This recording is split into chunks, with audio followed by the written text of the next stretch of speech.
Good afternoon. It is Friday, the 10th of April, 2020. This is Kelly Girtz, Mayor of the Unified Government of Athens-Clarke County, coming to you.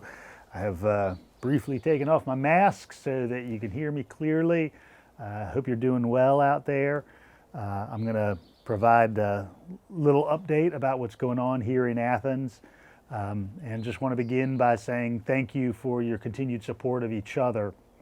There are so many great projects underway, from support of Our Daily Bread just up the street here to support for the new Athens Works initiative that Envision Athens and the Athens Area Chamber of Commerce have put together.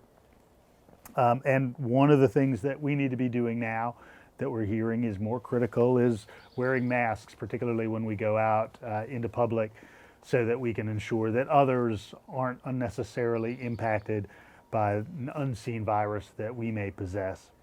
Coming to you from my front porch, I'm sitting on a rocking chair that I fished out of the frat house behind Commissioner Mike Hamby's house. It was a little beaten up, a little dented, missing one of the runners on the floor, but we managed to put it back together and cut down a 2x10, and it works really well now. And so in the same way that this old thing came back to life, this community is going to come back to life too. So one of the things that I want to put on your radar is that this coming Tuesday, the 14th, at 5:30, we will be having our monthly work session. At the front end of that work session, Dr. Stephen Goggins from the Northeast Health District will be visiting with us and answering some of the questions that you have routed through county commissioners and through myself. So you can see that at all the normal places on our YouTube channel at ACCGov.com, and if you have Charter, channel 180. At that same work session, the Commission will be approving the first of a series of phases of supports. This is going to be focused on indigent needs, those unsheltered members of our community who need food and need shelter and who need sanitation in order to continue to live their lives. We're going to be rolling out some other phases in the month and months ahead also.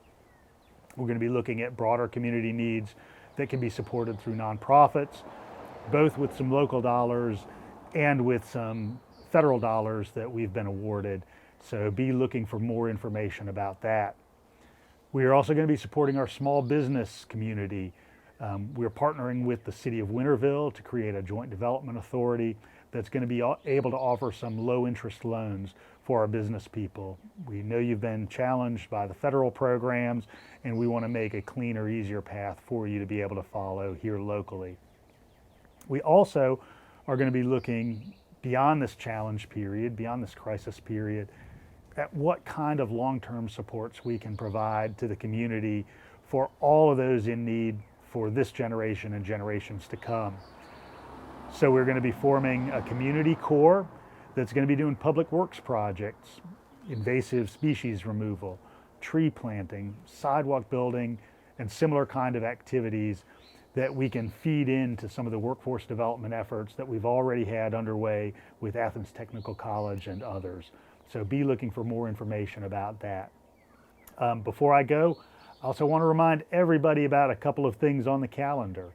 The governor has now extended the statewide shelter-in-place order through April 30th, and I just ask everybody to pay attention to what's going to happen in the days and weeks beyond that. I understand very much that we would like to have a date certain for when we're going to specifically come out of this, when we'll be able to turn the switch back on for local businesses and the economy. I only wish that I could give you that date, but I've got to pay attention to what epidemiologists and health experts are saying. So again, pay attention to this space. I also want to let you know, as you probably have heard, that the elections for the spring have been moved to June 9th. That's for the presidential preference primary, for party primary, and for local commission and school board races. You are going to be seeing a ballot request form in your mailbox if you haven't already seen that. I ask you to please send that in so that you can send in your mail ballot. I certainly will say for myself, I wish the state was providing postage for that right now. There's some lawsuits proceeding around that, but when you get that ballot request form, do turn that in so that you can get your ballot and then mail that. Finally, it is census season. It is easier than ever to fill out the census. You can use your smart device or other computer, and you can just go to census.gov. I did it a couple of weeks ago, and I think it took me all of 5 minutes here for the household. So fill out the census. It's important that you do that because especially in these crisis times, those federal funds that flow to communities like Athens are depending upon a good and complete census count. So I wish you a great weekend ahead. I'm thinking about you. Please continue to reach out, and I will be coming to you again soon.